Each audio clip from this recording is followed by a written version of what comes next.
All right, so we're going to run through our test cases for this Sudoku program. Okay, so right now we have our test case 1. I already have some things kind of written up just to help me, so we can go from there. So enter our coordinates. Just move that. Okay, so we're going to try test case AA. Great, we can see that passed, so we'll just move on to test 2. Okay, from here we'll test both our 2A coordinate and also our A2 coordinate.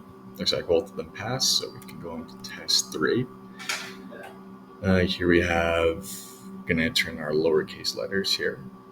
So we have our A2, and we can see that that's good.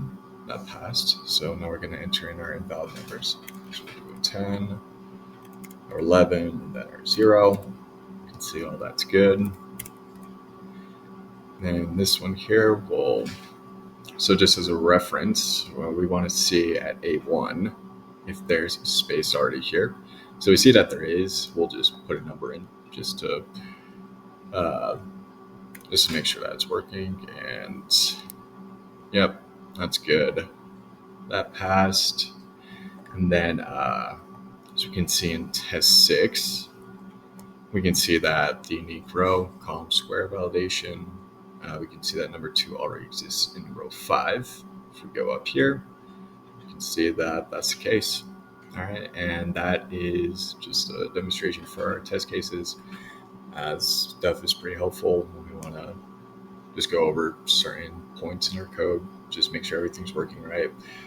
Manually, that's a good way to get some